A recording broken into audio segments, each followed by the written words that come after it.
Hello and welcome. Campbell here from Autodidactic, and I'm back for another chat with Paula, and we are going to climb down some rabbit holes in Melbourne, Australia. So how are you going, Paula? Welcome back. Oh, thank you, Campbell. It's very exciting. Like I said, I'm actually nervous today. I don't even know why. It's ridiculous. I wasn't nervous the last two, but anyway. Yes, it's been very interesting research again, Campbell, and we're going to go down some rabbit holes today. But firstly, can I just thank everyone who's watched the last two shows and supported you and willing to listen to me. It's been really inspiring, and I just want to thank everyone for commenting and taking their time to comment. We've got some really interesting comments that came through, and I'd love to be able to address them on this show, but if we can't, we'll address them. But again, thank you so much, and I'm just blown away. I'm blown away, A, with the amount of views you got on the two videos. I'm blown away by the people who just loved them, absolutely loved them, and are so excited for more and so excited to learn. And some even said it was a history lesson for them. And I'm thinking, wow, it's just amazing, and it's just fabulous. And we're not just getting people commenting from Australia. There's a lot of people interested in the UK and Canada, and friends in Canada, and friends in Texas. Nice. So in America. So look, I hope I don't bore you all today with Melbourne.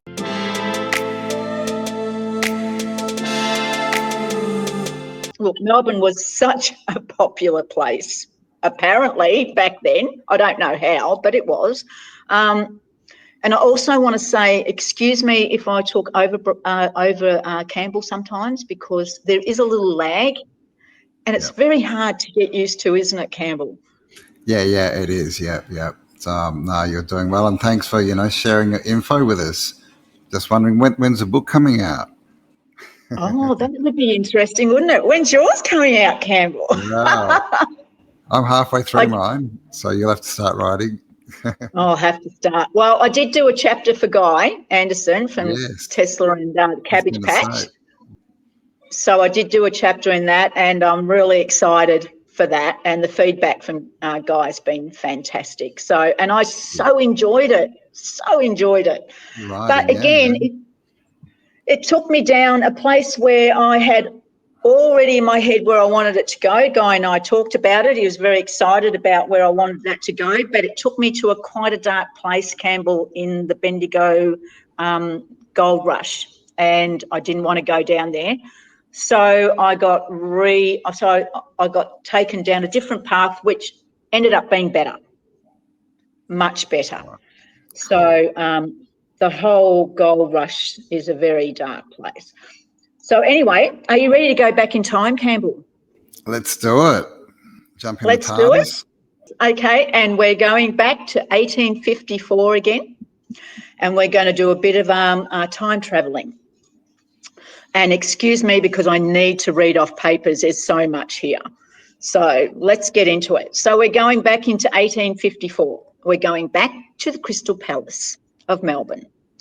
Now, the Crystal Palace of Melbourne of 1854, and I have to go back to my papers here. Excuse me, everyone, because I want you to start visualising this time period. So 1854, we have got a lot going on in 1854. So we had the Crystal Palace, as I said, as an exhibition. There was 40,000 people that attended that exhibition, which apparently was over half of the population of Melbourne at that time. So Melbourne had around about 70,000 people I've got the actual figures from the census, but it's just over 70,000 people in Melbourne and the suburbs in 1854. The Crystal Palace went for 30 days. So there was just over 40,000 people that attended the palace. In 1854, we had the Crystal Palace already built. We had Flinders Street Station. We had Port Melbourne Station Pier. We had the University of Melbourne, which is a massive building, and I haven't even gone into that one. We've got the Melbourne Museum. We've got the State Library of Melbourne, and lots of other landmarks at this time period. The first public water supply was 150,000 gallons was provided in 1854, because previous to that they had carts of water horses that just lined the streets of Melbourne, and in the hotter periods they actually produced dust storms and dust plagues, and people were coughing and splattering all over the place because there was so much dust. So we had that to contend with in 1854, but we got a water supply of 150,000 gallons, which was built as a storage tank, and the water was raised up by steam pump from the Yarra River.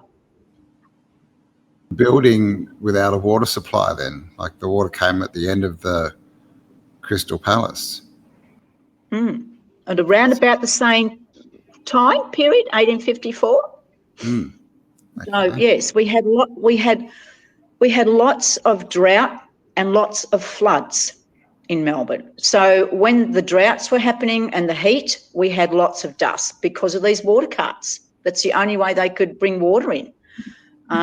So the mind boggles a little bit about how these buildings were being done, because horses are needed. A lot of horses were needed to pull these carts at that time. So we're talking, all the streets of Melbourne were just lined up with horse carts. That's what, water carts, sorry. That's what people saw when they first got off the ship, was the amount of water carts that were in the streets. Yeah, right. So that was happening. 70,000 people, right, need water. Yeah. Sorry, there's the time delay, guys. We're not trying to talk over each other. Sorry. So, yes, look, this is why, for the people overseas too, this is why Australia is such a beautiful place to do research, because narratives just don't add up. As we've shown to you in the bricks, as we've shown to you in crystal glass or window panes, or the availability at that time, it makes a logical brain say, hang on a minute, this just doesn't add up. So this is another thing, all this water. So we've got, anyway, 150 gallons in a tank. And then they were waiting. This is by a well-known article that I was reading this in. Then they were waiting desperately for the next exhibition. And the next exhibition, according to this, was 1880, when the magnificent building of the Royal Exhibition Building was built. So I've proven, so they say. So we're going to go down that rabbit hole too, because I've already mentioned all the other exhibitions that were being held previous to the 1880 exhibition, and all the other exhibitions that were being held, Campbell, in Victoria in this time, which we'll go into. Yeah. Well, there was more. So we're in there was more. 1854, we have all these buildings already done. We have water now being stored for water supply. The official census tells us that the City of Melbourne alone was home to 53,235 people, where of that there was 32,100 men and 21,000 women. With the suburbs officially amounting to the total of 76,565 people in the whole vicinity of Melbourne and its suburbs. Victoria at this time, there was 236,700 people, going by the census. And this was just after Victoria was separated from New South Wales, because New South Wales did include Victoria leading up to that. So that was what was happening at that stage. So the streets of Melbourne in 1854, a quote, were well metalled and gutted and gutterings. A metalled road is covered with small or crushed stones. All right, so I think what it's referring to is probably blue metal. Blue metal gravel. across. That's the road, and then we got gutters on the side. Okay.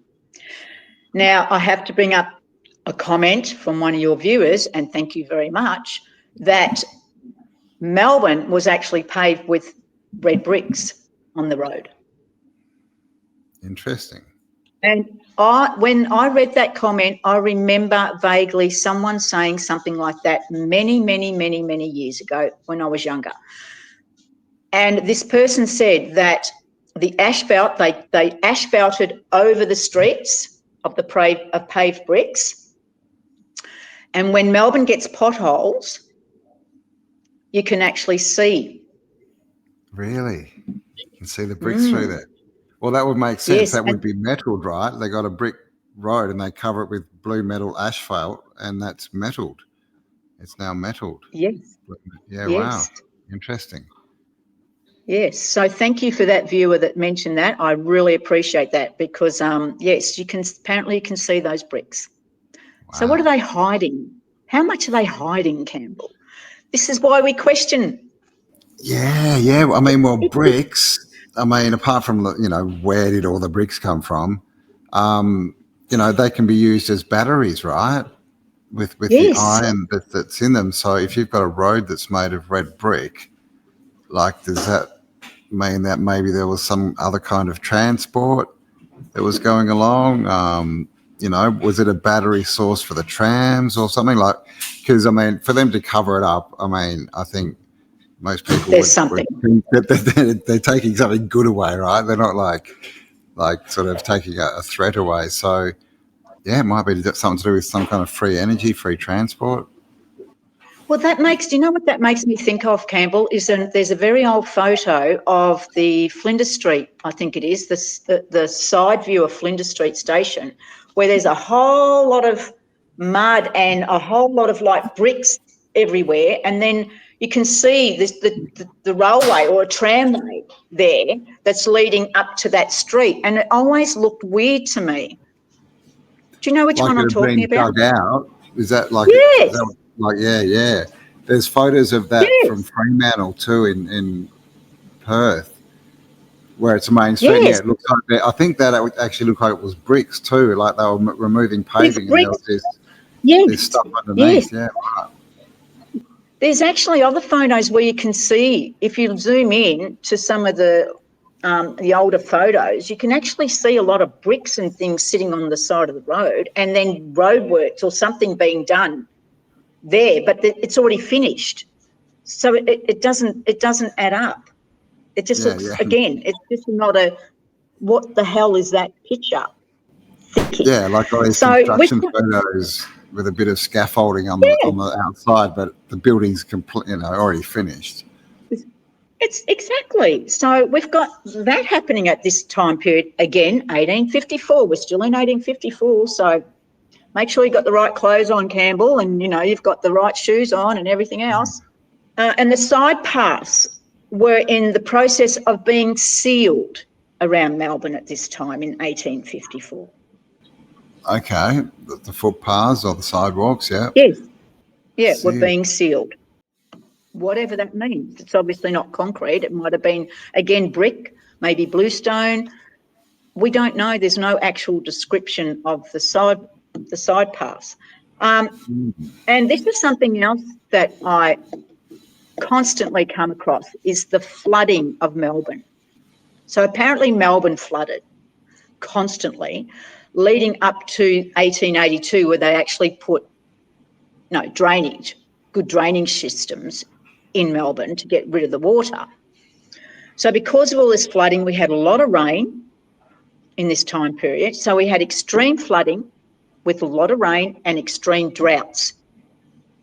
There wasn't much in between what I've read. It's either one. We had droughts of 10 years wow. plus at some stages where all the rivers dried up. There was no water.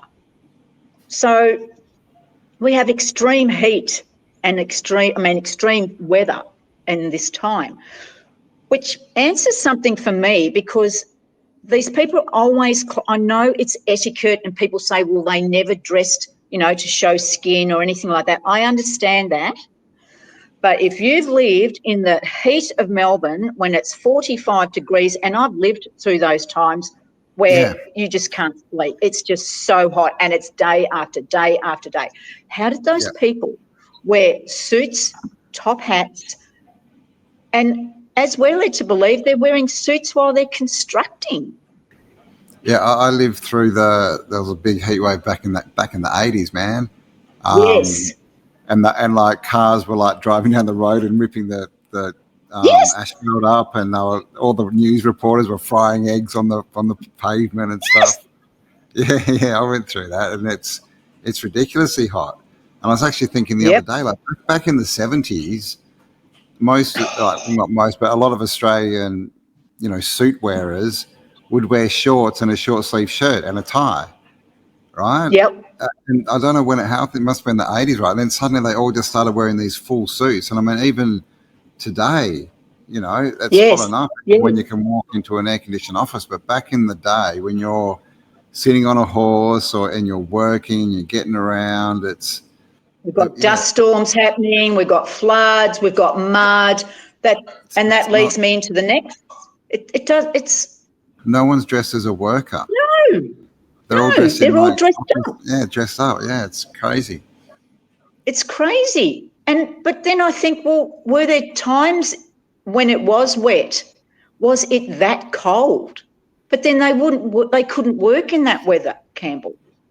And the women couldn't wear the dresses either, really. No, Not outside. no, they would. Look, they'd die of heat exhaustion if it was that hot and they were wearing those clothes. How many people died of heat exhaustion? Yeah. Well, Especially the elderly. Oh, yeah. Well, in the heat waves, yeah. Today they still do, right? yes, Mm. yes. Yeah, I So remember that leads my me. dad's family came. So my dad's family came during that heat wave, and they're from New Zealand, like back in the 80s, and they literally nearly died. They just would spend the Yeah. days like on a bed in front of an air conditioner. That was it was crazy. Well, they were lucky to have an air conditioner because we never did. I never had an air conditioner. We had to have wet towels on the doors with a fan if we were lucky, because we didn't have fans either. But when we could afford a fan, it would be blown on the wet towel. And I remember going to bed with wet flannels on my head, like little towels on my head. We had ice there, so I had ice on my head. Or we'd sleep on the floor, Campbell, because it was cooler. Yeah, on the floorboards. Yeah. I know, it's crazy, And then right? we'd have winters where you couldn't get hot water because all the actual pipe work would freeze. So you couldn't get hot water. And this was, I'm talking this, the 70s and the late 60s, 70s, 80s. I mean, even up until I remember when I met my husband in 1991, I still had problems with freezing pipes in the winter. So that leads me to, so we've got drainage put in 1882, but we're still back in 1854, Campbell. So it flooded that much that when it did rain, the natural flow of the water in Melbourne would go into an ancient creek system, and the settlers called it Williams Creek. An ancient Yes, an creek ancient system. creek. Correct. So when that happened, the water flowed so heavily that it literally became a swamp really muddy, okay? There was no sewage in Melbourne. Even in 1882, there was no sewage system. It's So Melbourne.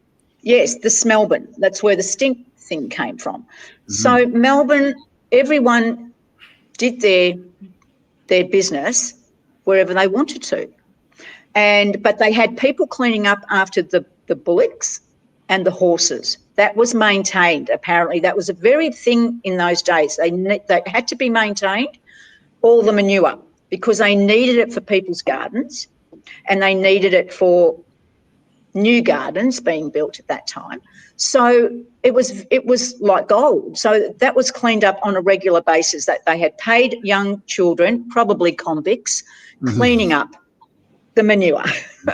Yeah. But the human manure, that just went wherever it wanted to. And it also included all the blood and guts from the butchers.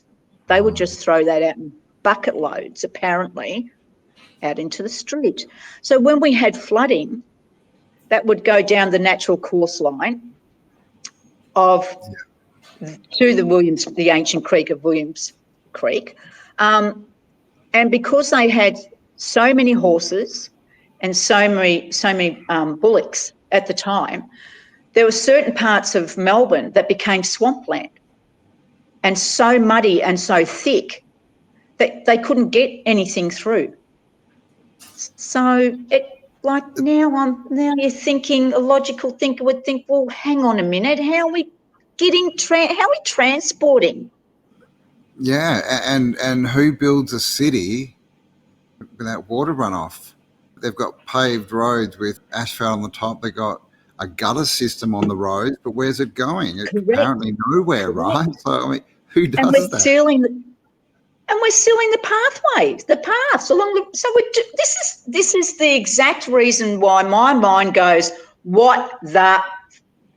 Yeah. Because you've got a very well-organised system in one narrative, and it's in the same narrative that they're describing. So they're describing one very great system 1 minute, and then a very poverty, like what you would expect system on the flip side. So we're either very, organised, and we're doing all these roads and we're doing guttering and we're doing sealed pathways, or we're doing shitty, smelly roads with people's shit and piss everywhere, but we're cleaning up all the manure of animals. Yeah, but there's absolutely no system for human waste. Yeah, I mean, and that's kind of a story that gets echoed around the world, right? Like every sort of major city had this problem. And I think, one thing is, I think there was plumbing there. I mean, obviously with Melbourne, there's the big story of they built the city first and then they went back and put the plumbing system in after, right? Which is like, hello. But that's right. It looks like there was some kind of system there, and it wasn't for,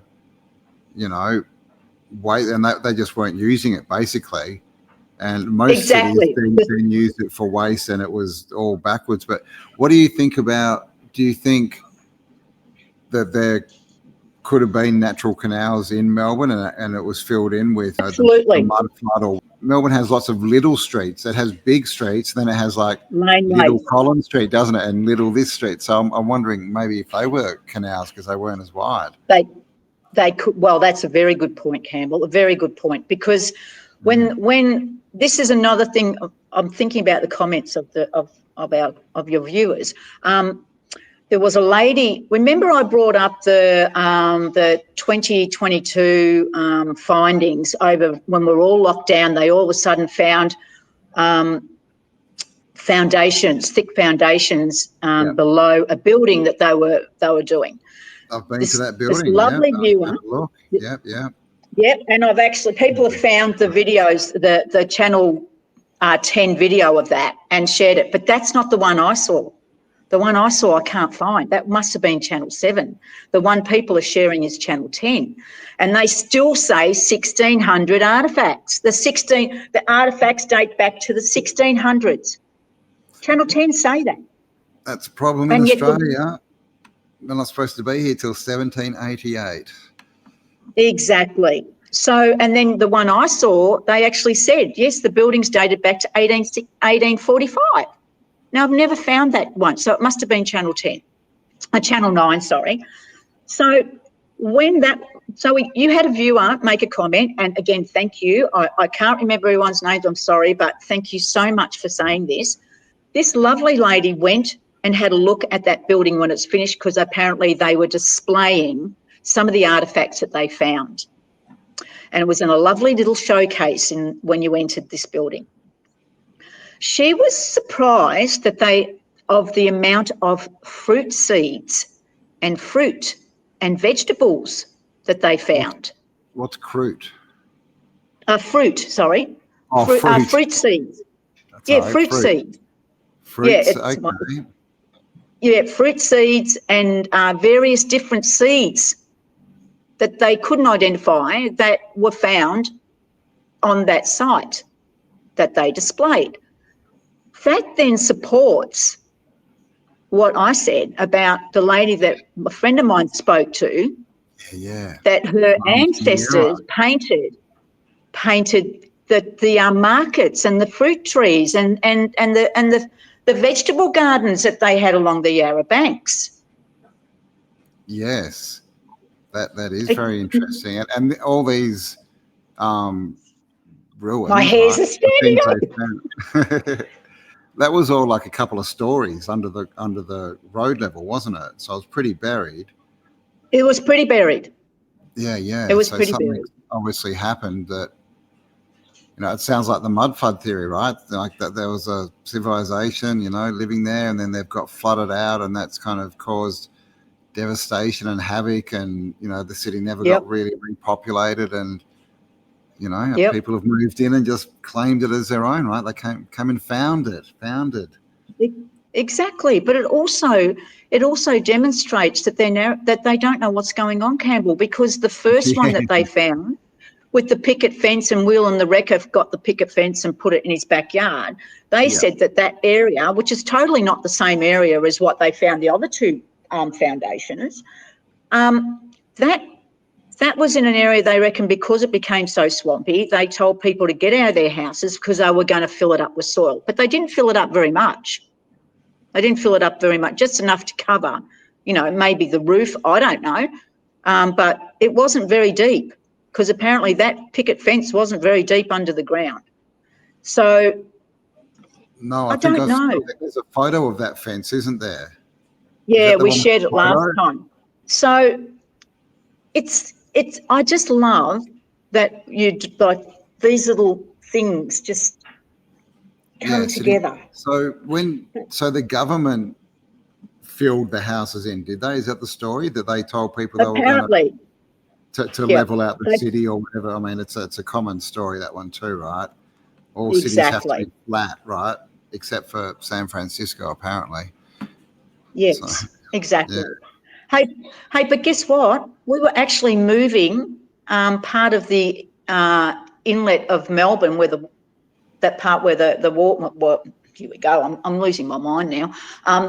Phillip Bay, yeah. I think it was in the 1860s. Don't quote me, but I'm pretty sure it was very early in the piece, where they were moving, like literally moving the water back, so they could redirect the shoreline, so the boats could come in closer to where where the town centre, where they were going to have the town centre or something. I can't remember exactly what it was. I'd have to find it.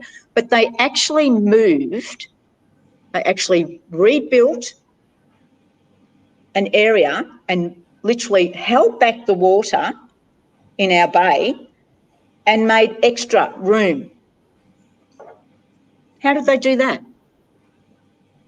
It's a good question. So that's like the Melbourne port area that they created, is it? I have been down there. I've got to re-look at that. I can re-look at that one, but it's something that I found, and it was in Trove about them, thinking about moving, and then it was moved. They moved the shoreline in our bay. Yeah, maybe they had some dredging equipment, because I'm thinking that the new shoreline was, no doubt, it's man-made, and that was probably already there. We have this problem with the bridges too, right? How are they putting the foundations of these bridges in rivers? The story is they have this bell, right? This bell that they, put down, and you've got to swim, and it holds, some air in there so you can breathe and holds the water back. But then they were using candles as their light source, which burns up all the oxygen.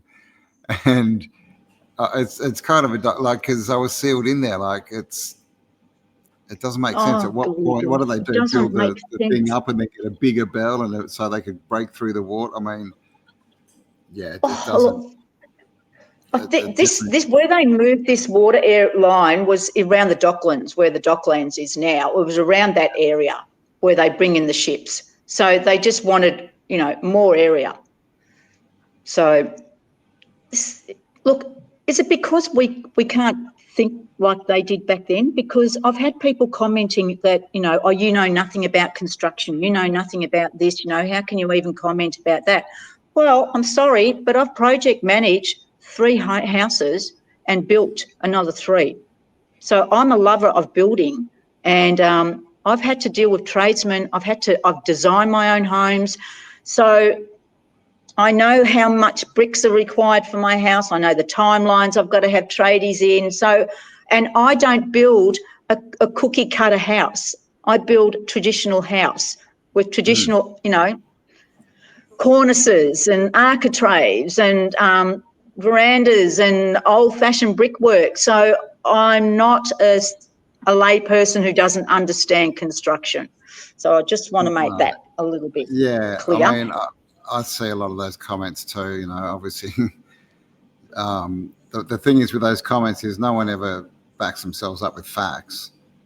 Like, here's some evidence that we can do that today. And even if we could, well, that doesn't mean we could do it 100 years ago, 150 years ago. But, I mean... Well, of course there's only so much you can build, right? Like today, to build just a house, a standard cookie cutter house, you're looking at 6 to 9 months. Yes. But, we were supposed to be building these whole entire, World's Fairs or these massive government buildings in a year. Right, that have exactly 10,000 times the materials, and and then we're doing it on flooded roads apparently, right, or mud roads, and mud.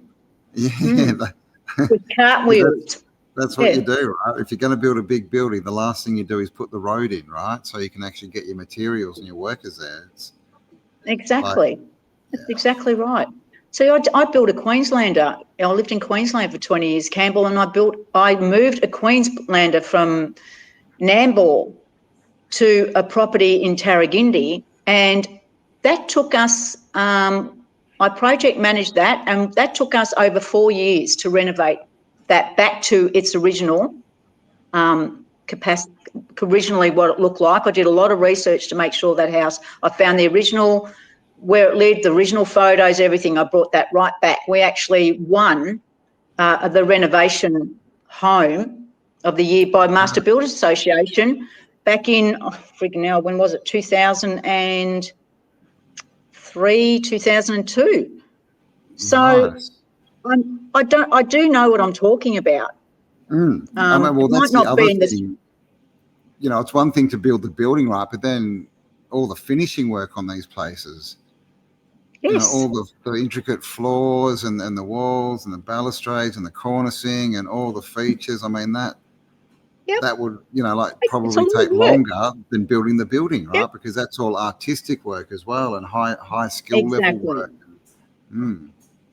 Exactly. I mean, I had Porter Paints come out and have a look at the house because I did it exactly the same colours that it originally was in 1901.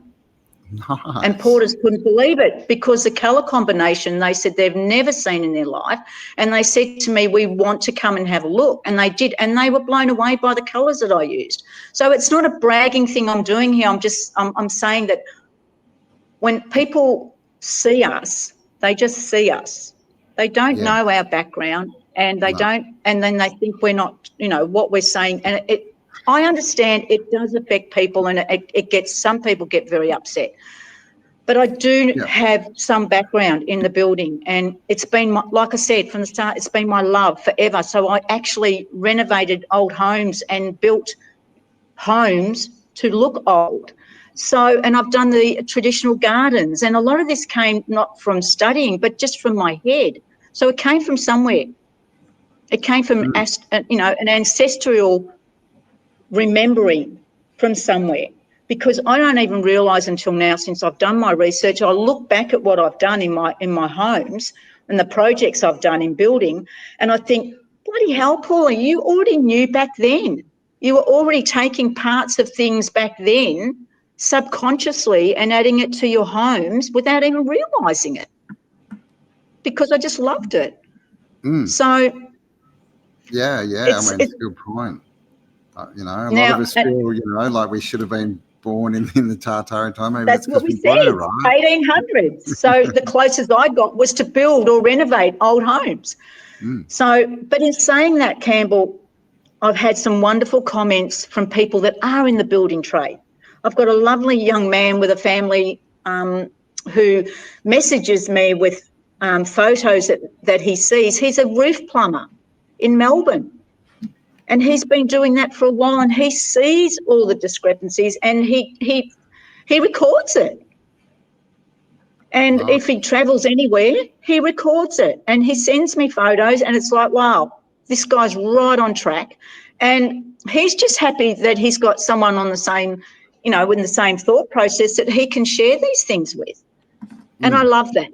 I absolutely love that. And you do have architects that question, and you do have builders that question. I mean, look at Dale's friend, the one that did the war memorial. Her background is her business is construction, and that's what started making her question things. Yep. I Off spent track. heaps of my working life in the building industry too. And you get a sense for how fast it takes to build things, and you know what's involved, and all the waste as well, right? We never see the waste from these buildings. Another thing I find is a lot of people are emotionally attached to the past, right? Because they're told their great grandfather built something, or they worked on some big building, or they did this, and you know, we don't know, you know, if it's true for starters for most of the time. But I mean, like they tell us all these buildings were built, but I mean, I think they were just cleaning them up and renovating them, and that's still working on a building, right? Like unless you've spoken to someone directly and said, what did you actually do? You know, you get told, oh, your great grandfather built this building. Could have just meant he was cleaning the walls up. You know, no one built it by themselves. No one so knows. this emotional attachment is another thing that can trigger people. Exactly. And I've got a perfect example of that too. I mean, I love reading comments. So, you know, even, you know, when some of the pages that you've got of history and things, and there's one of Melbourne one that I'm in, that I've joined, and there was someone in there saying, oh, they talked about the exhibition buildings, and she says, oh, I remember my great-great-grandfather was working on the dome in, you know, such and such a time. He was actually building it, the dome. And I went, oh, okay, that's interesting. What timeline is she giving? She's giving 1888.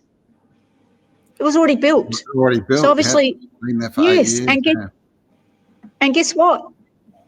When I looked at the 1888 exhibition, and I've got facts on that, whether we get to that or not, I don't know, but it says that they were re-gilding the dome.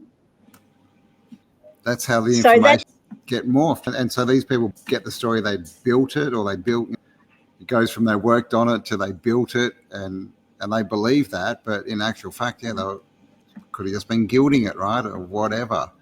Exactly. So, you know, we need to question everything, right? Even the stories we're being told about our history, right? I mean, I'm told I come from convicts, and I don't even know if I believe that story anymore. Like, you know, who knows, right? I can't prove or disprove that story. It was 8 generations ago. Yes. So, you know, everything with a grain of salt, I think. Let's use our senses, right, and our brains, and actually look at stuff and go, is that even possible, that story? And the inner guidance system we all have, that we all need to learn to use, because that tells you the truth. If it doesn't feel right, it ain't right. Yeah, man. It's simple. Your gut. That's why there's so much. When the hairs stand up on your avatar, when you say something and you think that is a definite yes, you're on the right track. And it's knowing how you react to things, and your body tells you. So that's why we're here, Campbell. Yep, I agree. That's why we're here. So we've got these surfaces that became very dangerous. So this swamp area, because of the bullocks walking around this area, and it was getting muddier and muddier and muddier, this area became very dangerous. And it was in Elizabeth Street, like it's in one of the well-known streets at that time. So they had to do something about that. But to get drainage by 1882, like we're building buildings by 1882. Okay, so I want to set you all back That's a picture of Melbourne in 1884. It looks pretty developed to me. If people want to zoom into that, stop it and look into that. There's a lot going on in 1884. Yeah, yeah. So this is, what are we talking? 17 years, that is, isn't it? 17 years after Melbourne was declared a city with a No, well, population of 300 it people, was 1837. It was 19 years before Batman and Faulkner was squabbling about white settlement there. Yeah, yeah. So 20 years that they've built out.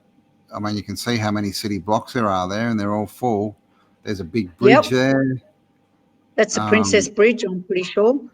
Yep, 1854. So that's why Australia and Melbourne are such good examples, right? Like literally 20 years, and they've built out that whole city. I mean, and it's not even 20 years, Campbell. No, it's not quite. Yeah, it's not even 20 years. It's under. Yep. I mean, that's pretty crazy. It is crazy. But guess what we had in 1854 as well? It's all happening. That year is just amazing. I know. The Battle of Melbourne. The Battle of Melbourne. Can you believe it? I don't know a lot about this, so inform me. What was the Battle of Melbourne? Well, we had the Battle of Melbourne and we had the Eureka Stockade as well. Was that also 1854? Correct. Wow. We've got a lot going on in 1854.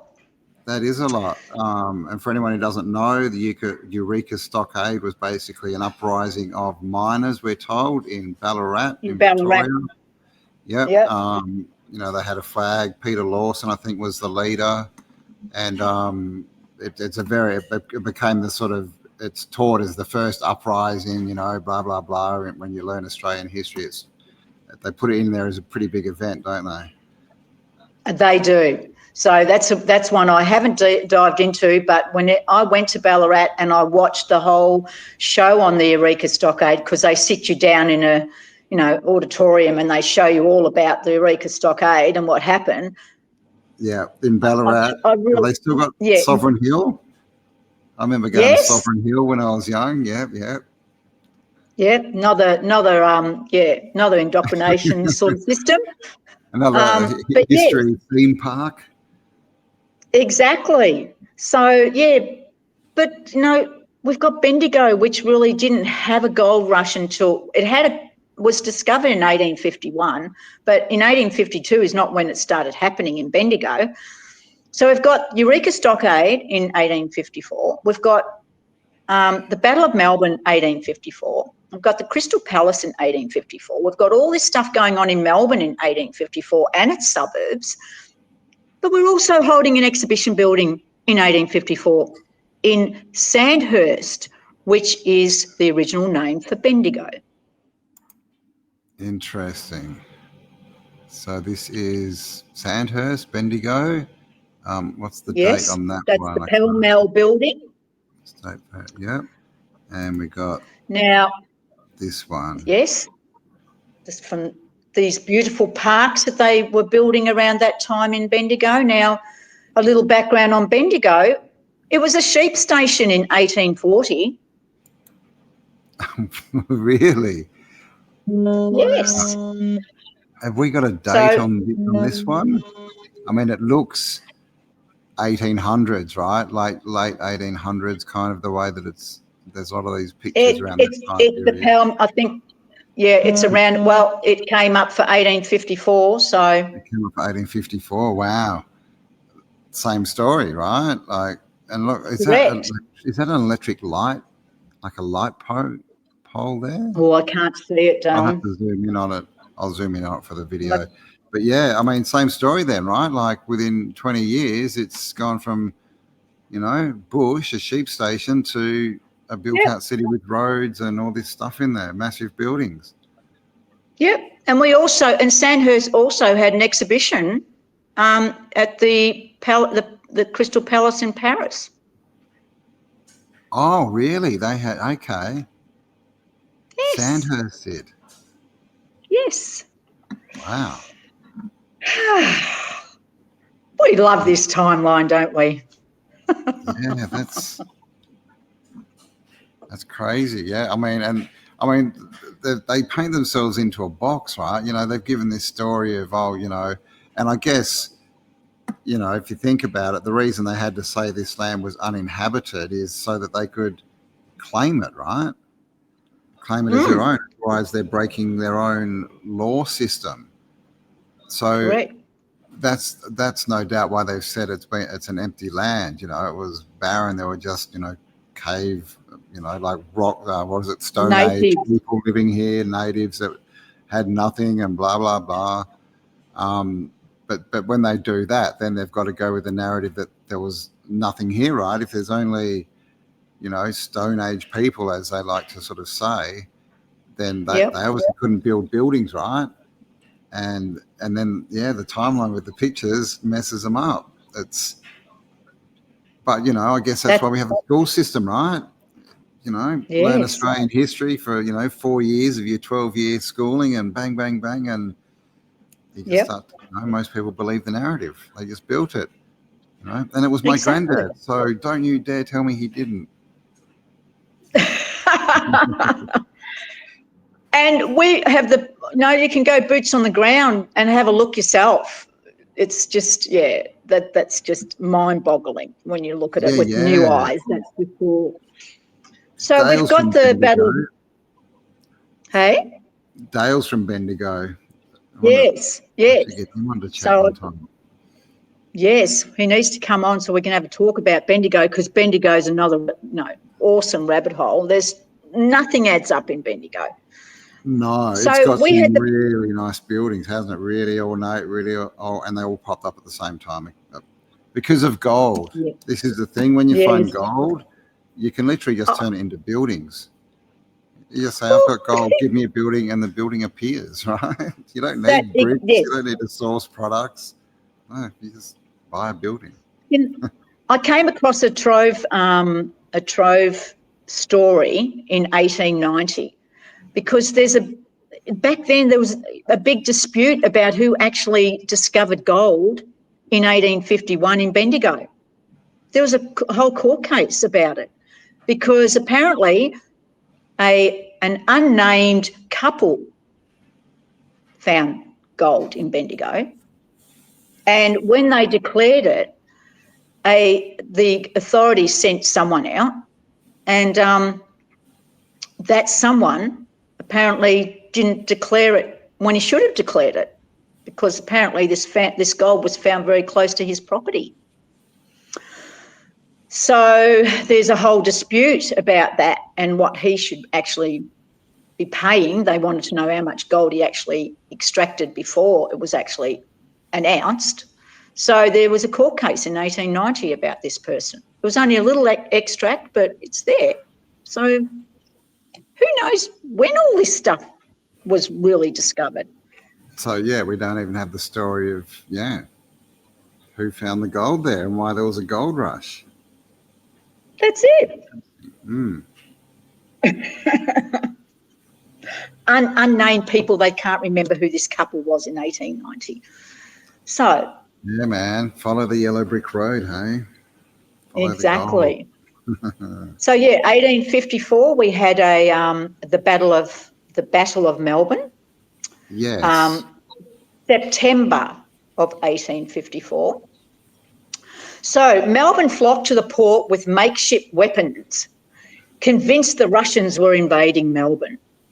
In 1854, now this is another thing. We had lots of wars going on, Campbell, when we're all meant to be, catching ships from America and Switzerland and Europe and England, all to come for the gold rush. We had I know I'm going to say this wrong, the Crimean War. Crimean, yeah. War, which was raging. And the British Empire of Melbourne, which I thought was interesting, considered Melbourne to be a risk. British Empire of Melbourne. We also had the Corporation of Melbourne back then too. Yes, you did send. Yes. About 1840. No, that's that. No. That's actually a early. Now, what happened with, we'll go back to the Crystal Castle quickly. The Age did their first print in the Crystal Palace, in 1854. And that was the picture that they produced on their for the first print. 1854 centenary. So they had the centenary, and that's like further on, they reproduced that picture because that was the first picture. Sorry, yeah. That was the picture that the Age released with its first print that was done in the Crystal Palace in 1854. So they're the buildings that were around, and that was the suburbs that were around at that time. Wow. And the map of Melbourne. Wow. And of course, the Age is one of the biggest still newspapers in Victoria, isn't it? Yes, but the interesting part of the Age, Campbell, is that I found that they were very, very, the guy that wrote that first article in the Crystal Palace, he was very direct and very concerned about certain things that were going on in Melbourne at that time. And the Age, and I found quite a few pieces from the Age early on that was like that. They were very direct, they were questioning things. That they actually nearly went into receivership, and a larger corporation took them over in the mid-1800s because obviously they were talking too clearly. Yeah. I don't know. They got turned into the New Age, right? Yeah, exactly. They're creating. Yeah, right. Okay. So back then, it was owned by foreign entities. Back in the 1800s, that's crazy. Yeah, so we've got the British Empire of Melbourne considered Melbourne was a risk. Melbourne was in the middle of the boom of the gold rush in 1854, which really, I don't read that. Yeah, it is happening, but it's just on the start of it happening. Especially if Bendigo really didn't release the fact that there was gold until 1852. So anyway, we've got Melbourne was in the middle of the boom. This is a narrative with the gold rush was in full swing, with people coming from all over the world during a raging war in the seas of the British Empire, the Russian Empire, the Ottoman Empire, and then you've got France and all the others involved, which was raging. But we can still travel quite easily across the oceans to Australia to go into the good old gold rush. So yeah, Melbourne, Victoria consisted of just over 200 people for the whole area. Because of the Europeans, because of the European people. 1854, yes. Was it? 200 people? Yeah. 200,000, sorry, 200,000. Okay. My head.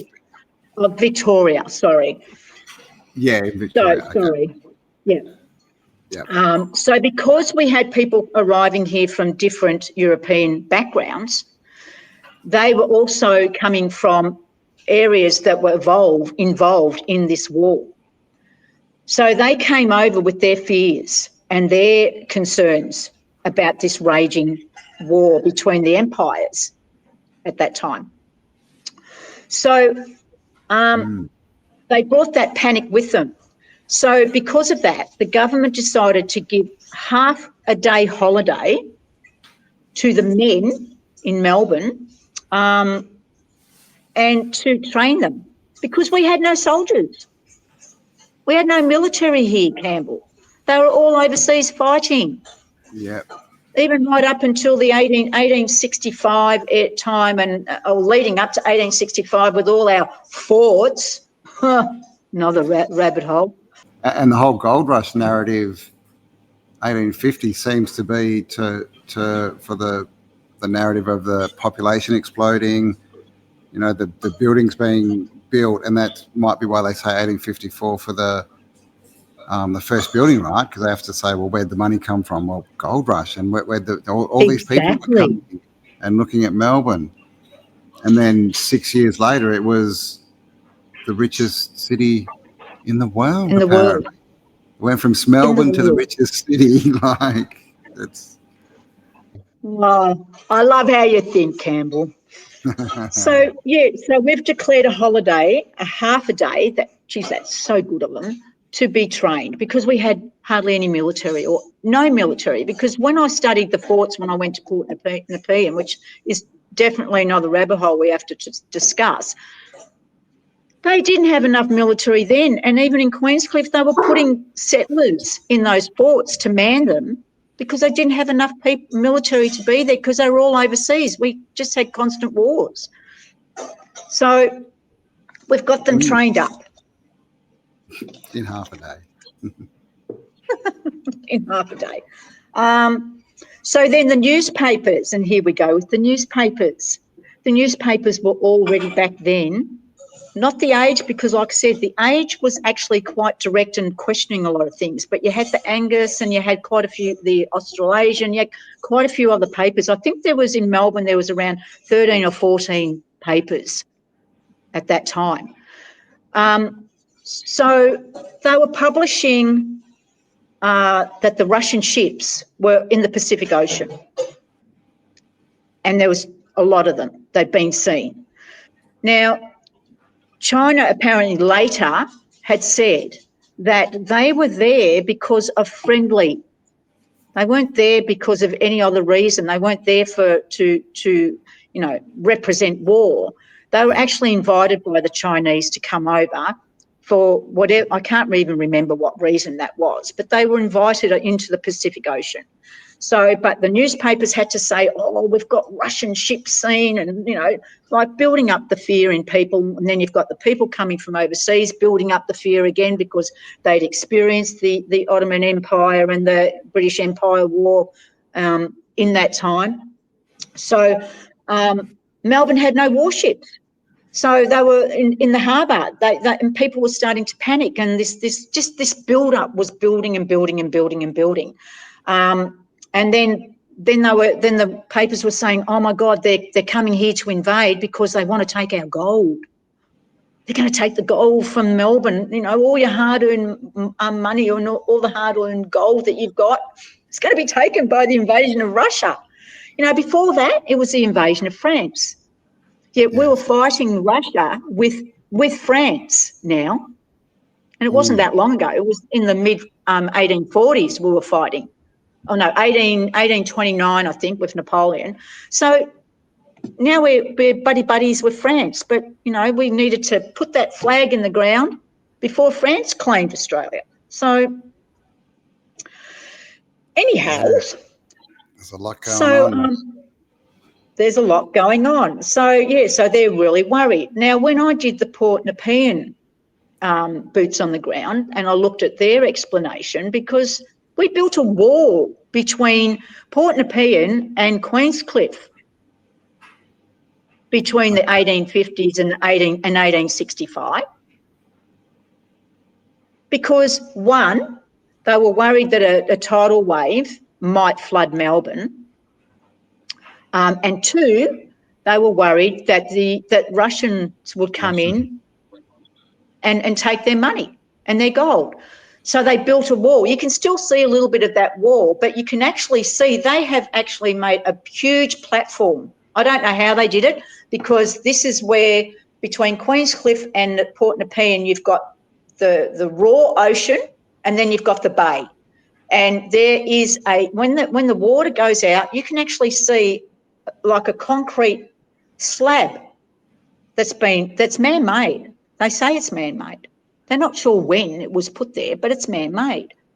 And it was to stop the waters, the raw ocean water, from coming in too quickly into the bay, so the bay stayed nice and calm. And you can see it when you stand at the point of Port Nepean. You see these the waves. You see water coming from Queenscliff. You see the calm waters of Port Nepean, of Port Phillip Bay, and they have like a wall between them, and then it goes calm. It's the weirdest thing I've ever seen.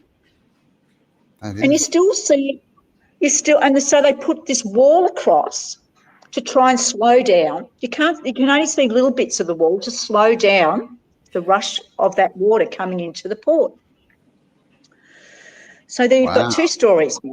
Yeah. Well, I mean, I doubt I doubt it was built in the 1850s, but it could be, you know, part of the old infrastructure, right? Like tidal power, or, you know, they love to work with their water, didn't they, the old civilization? So Absolutely, absolutely. Yeah, all those forts were built between 18th, well, because of this so-called Russian invasion. So anyway, the fear-mongering was in full force by the newspapers and the media and the governments. And so they just kept the fear up and kept the fear up until the atmosphere was literally at boiling point in 1854. So one hot night, early in the evening, the inhabitants were restless because of the heat and the fear-mongering.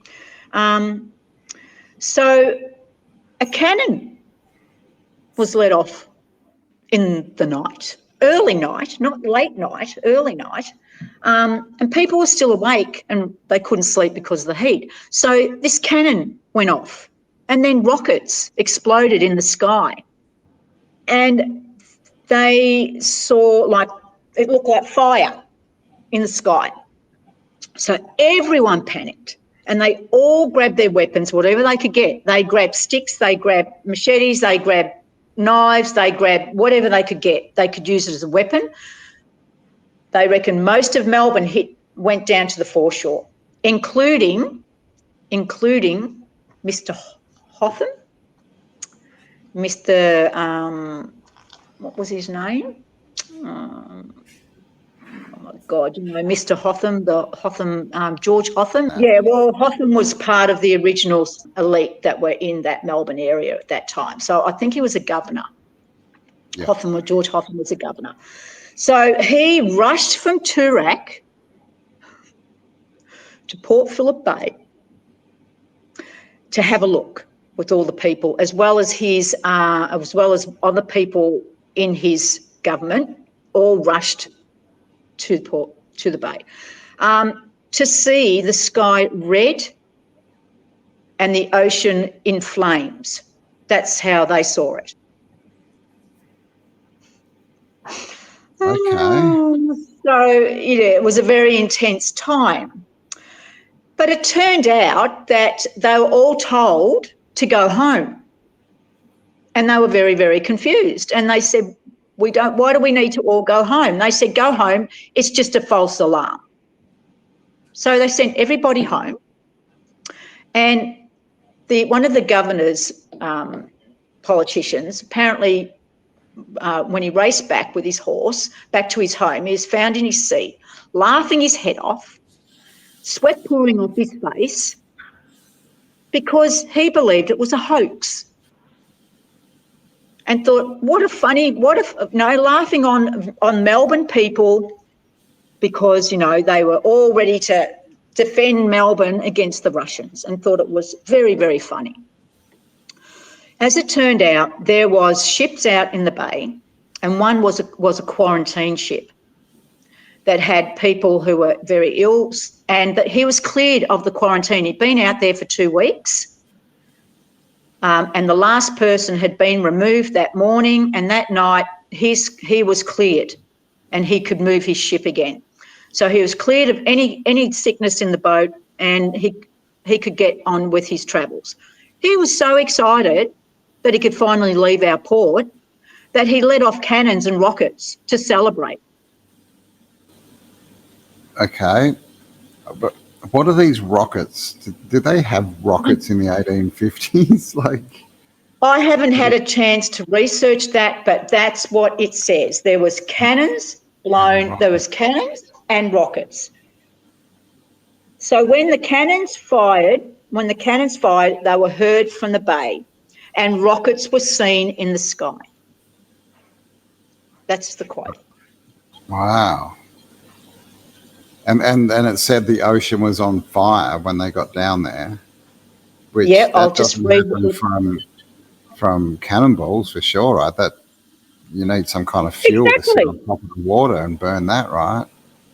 Well, it says here, this is a quote: Governor Hotham and the people of Melbourne came down to the shore, and they saw the sky was red, and all the ships in the ports looked like they were on fire.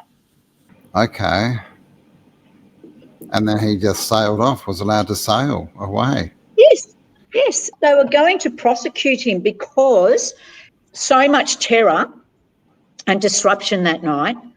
But the main military officer said no, there was a piece of paper to say that he gave clearance for that boat to leave, and he was allowed to set off the cannons and the rockets. That was one story. The other story was that he was so pissed off that he had to sit in a bay for 2 weeks in quarantine that out of up yours, he let the cannons and the rockets off. There's 2 stories. And so he's basically torched the boats in the harbour. Like, did they burn? There's nothing on that? That's all you get, Campbell. And so that's the Battle of Melbourne, is it? That was called the Battle of Melbourne. Called the Battle of Melbourne. That's correct. Weird. That's a weird little story, isn't it? That is it gets weirder, Campbell. And that's from Trove, so that's from a newspaper report, basically. I've got all of it in my emails. I can send it. You can just Google the Battle of Melbourne, and you'll get all sorts of stories coming up. Weird. Remember I said there was an exhibition in Sandhurst, Bendigo, in 1854. So in 1854, just keep that Battle of Melbourne in mind, and especially Governor Hoffman. Okay, keep him in mind. So Sandhurst or Bendigo was represented at the Paris exhibition in 1855. So we displayed, I would say, minerals, or maybe gold. They don't actually explain what was exhibited in 1855 at the Paris exhibition, but we were represented there. So the first exhibition of Sandhurst was visited by Sir Charles Hotham and his wife. The Sandhurst exhibition was the 8th of September. The battle was on the 8th of September 1854 as well. It happened on the same day. This is why I'm saying it's going to get weird. Okay. So the Melbourne exhibition of 1854, the Crystal Palace, was held on the 17th of October 1854. The exhibition at Sandhurst was held on the 8th of September, 1854, and the battle was in September 1854. Same day. Wow, okay.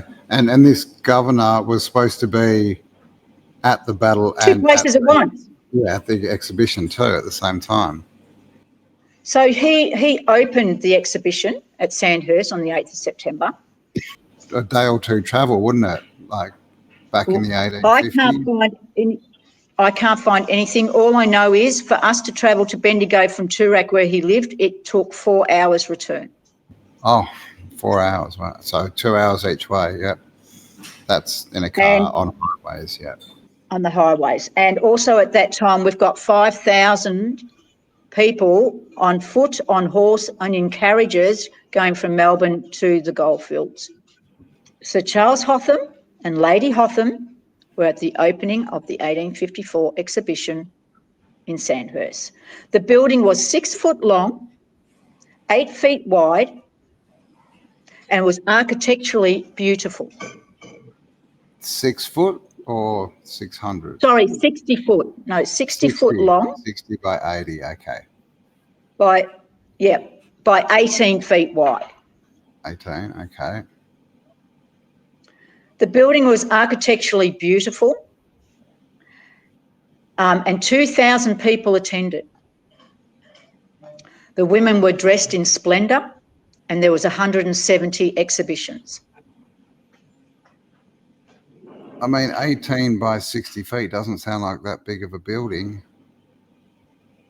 to get. 60 feet long by 18 feet wide. So that's about 30 metres by 9 metres. That's for 2,000 Well, people. don't know. For 2,000 people. It would be a bit squashy. It would be a bit squashy with 170 exhibits. I don't know how you would fit 170 exhibits in a building that big. Wow, okay, that's interesting. Do we have photos of the building at all? Have you found any images of it?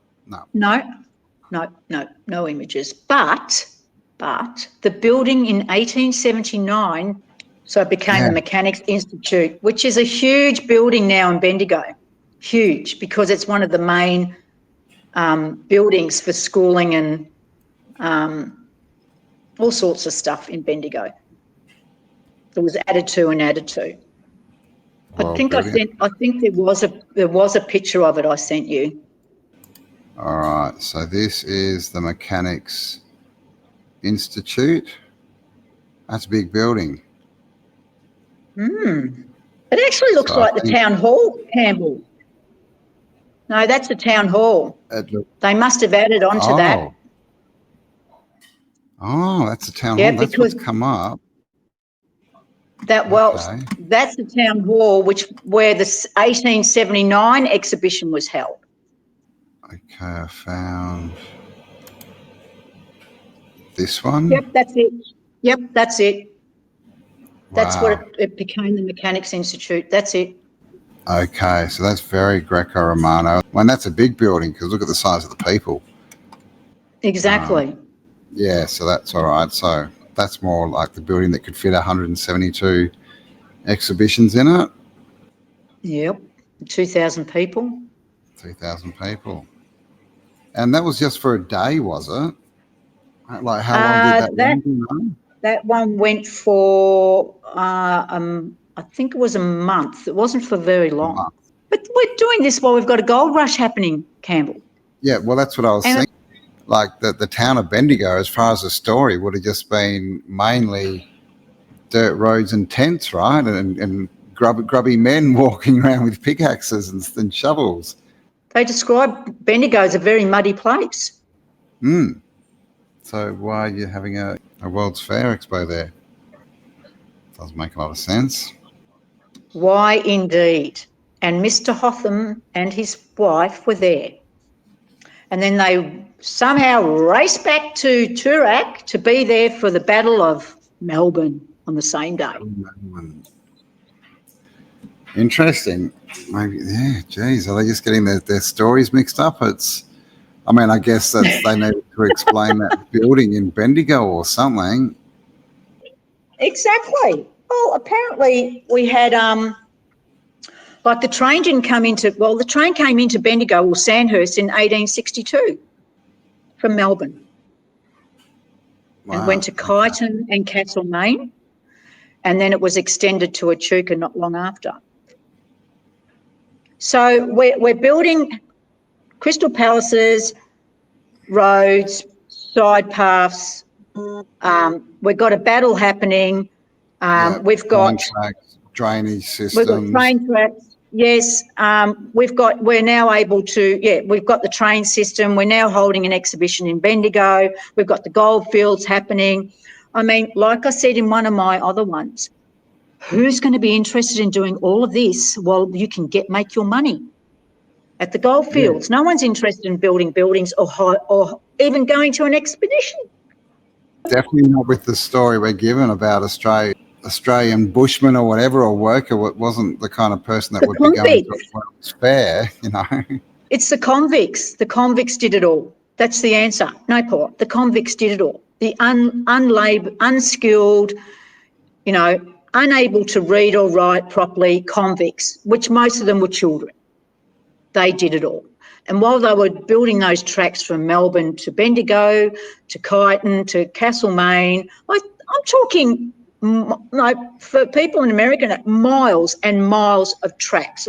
I'm not talking just up the road, because Australia is a big country. like they're out in the country, There's like not they much. need a lot of supplies to survive in Australia. Exactly. And then we've got buildings happening in Melbourne. When Melbourne, I've just read to you what Melbourne was like in 1854. And then we're going to Geelong, which is another, by car from Melbourne, that's what, I don't know, 45, 50 minutes by car on major highways or freeways, sorry. We're doing Werribee and Werribee Park. We're doing, like, we're not even just doing the suburbs. We're building Werribee Park Mansion, and we've got, like, I've got so much I could tell you about all that area, but anyway, Yeah, everything's happening at once, at and the this is same all time. still. What are we talking? 1830. So yeah, less than 20 years after Melbourne became Melbourne, right?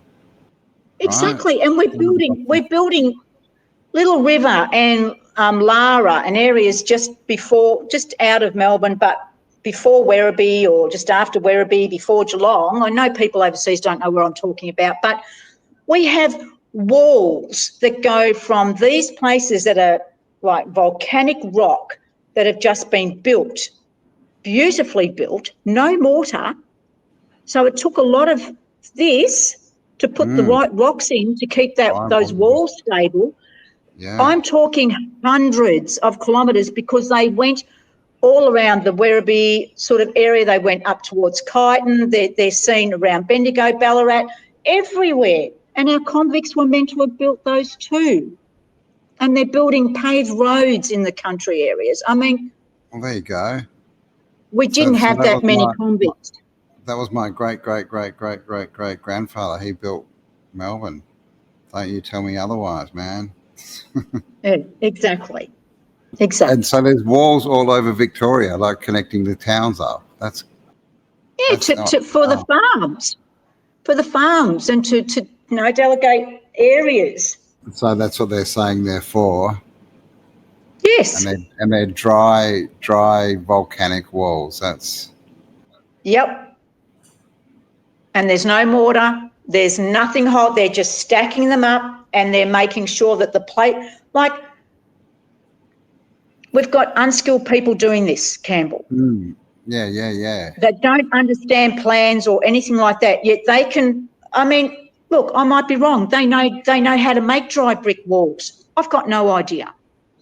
But we're talking kilometres. And while they're doing this, they're also building areas, they're making roads, and they're in some of these country towns, they're making roads, kilometres of roads. We didn't have that many convicts. no. The narrative tells us No. that. And at this time, like again, Melbourne's under 20 years old. Like people would be more concerned with building, food like farms and orchards and warehousing and houses to live in, and we're talking they would be focused on building things they could get up quick, right? They'd be building wooden houses Yes, and warehouses. They yes. wouldn't be, let's go and build this grand thing, and that is Let's the not worry story they about tell us, bricks. right? They tell us with that whole evolutionary thing that we started in bark hut or caves, right? Then bark huts, then wooden houses and log cabins, and then slowly like bricks, and then you build up to these massive, ornate buildings. Buildings. Unless you're in Australia or maybe America, But right? no, and you see examples of that everywhere, Campbell. The little huts right next to these big, enormous buildings that they're Yeah, meant to be building. yeah. And you see the big buildings, and they've got like a little shed attached to the side that's made of wood, or they put those Yep. silly awnings and verandas on them. That's all made out Yes, of wood and falling apart, and the fences, right? Like yes. these little, like literally some of the fences you see are just branches shoved in the ground and turned into fences. And that's what they're building at the same time they're building, the best buildings that have ever been built in Australia. It's clearly two levels of tech going on there. And that's exactly what I was saying before. We've got the same narrative describing Melbourne with paved, with sealed side paths Yeah, and, these, whatever tools. metalled and gutters and poo being cleaned up you know, because they wanted the streets cleaned and they wanted the fertilisation. But on the other hand, we've got people shitting in the streets and so much poo and wee and blood and guts that, you know, it stinks. It's two different timelines as far as I'm concerned. And what you're saying is the same thing. You've got these massive buildings which make no sense for that time period, and we've got the huts that do match what we'd expect from that time period and how people lived. So there's just one extreme and another extreme. What is the truth? Yeah, it's a good point, right? This is the thing, like it's the best buildings, you know, all these roads, drainage systems, you know, world's fairs, but the population are just dumb peasants and convicts and unskilled labour, and they're pulling in the street, and it definitely is like two timelines, right? It's like which is two kind of what we timelines. see even today, right, walking around, like if you're lucky enough to still have the old buildings, like you put them next to our building, and it's again like two timelines, right? Exactly. Like the civilization Exactly. building these brutalist, you know, buildings and stupid car parks, and that is not the same intelligence as the people who built these buildings that last forever, right? That you're so spot on, Campbell. You are so spot on, because even when I went to Lilydale yesterday, my old hometown, and the build, like I've really got to have, I've researched some of the area, which again doesn't add up. But you see now they're trying to make every rural town look the same with their square boxed, uncultured, uncreative, unimaginative pieces of shit with the same communist colours, and the cars are just horrible. No imaginative colours. It's an absolute. It's like, you know, shitting in our face again, literally, and saying this is what you get. This is all you deserve. You're uncultured. You know, if someone looks back in the past at our timeline, they're going to say the same thing. How does that building relate to the buildings they were building in 2025? They look like shit. Yep. They're uncreative, you know, and then we're told they're architecturally splendors and there's so much works involved and they're just amazing built. Well, they're not. They're shit. No, Doesn't matter great. what is it? What's that saying about you can put something on a pig, but a pink lipstick, but you can't make it look any better? Or I can't, can't polish a you know, turd. that's it. So this is what we're seeing in Australia. So we've got this happening, the Sandhurst, 1854, and then it becomes the Mechanics Institute, which you just showed. Another exhibition was held in 1866, but it was just a minor exhibition, and it was part of a market building that they used, which was just a shed, which is what you'd expect at that timeline, wouldn't you, if they were going to have an exhibition? They were going to do it in a shed, because that's what all they were capable of. And most of the exhibitions today, especially out in the country, are still in sheds, right? That's it, exactly. When has anyone in the last 100 years gone, I'm going to have an exhibition, and gone and built a big building to hold it in and then knocked it over? This only happened in the 1850s. It's silly, isn't it? So then the only reason I found this out, Campbell, is because I came across a newspaper article in Trove regarding the people of Sandhurst were demanding to have a permanent exhibition building because they were sick and tired of the put up, pull down building that they received in 1866. They were sick of it. They wanted a permanent building, and their permanent exhibition building that was built earlier, previously, was made into the Mechanics Institute. So they demanded that they wanted something better. So the council got together and they said, okay, let's put our heads together and let's build a permanent exhibition building. So they said to the people of Sandhurst, they need to volunteer their time, donate money, so they can get this building off the ground. And they said the lazy people, what they call them, the Bendigonians at that time, were lazy and uninspired people that they wanted something, but they didn't want to volunteer their time or their money to build it. Well, neither would I, because they're paying taxes, they're paying fees, they're paying all sorts of shit at the moment with their gold. Why do they have to volunteer their time and their money to build an exhibition buildings? So Yeah, I thought, what the hell? And I didn't even know what Sandhurst was. I had to look that up. So that's the original name for Bendigo. So I thought, what the hell's going on here? That sent me down that rabbit hole. So obviously something had been agreed, and they built the 1879 exhibition buildings. So obviously they didn't get maybe the volunteers or the money that they wanted, or they wouldn't have had to build it this way, or it's just another narrative to cover up why this building's so friggin' huge, the Bendigo Town Hall, which you put on firstly, why it's so friggin' huge. So the town hall, the original town hall was only small, so it's hiding in there somewhere, apparently. So it connected the original town hall, the fire brigade building, some of the market buildings that were still there, and some connecting annexes, which covered 30,460 feet of space. wow, that's pretty big. The Sandhurst project was the most extensive of its kind to take place in a country or city town for the colony of Australia. For a city that was only being developed then, not even 30 years. Yeah, what was the date of that? 1860s, was it? No, 1879. It was open. 79. Same year as they were building in Melbourne.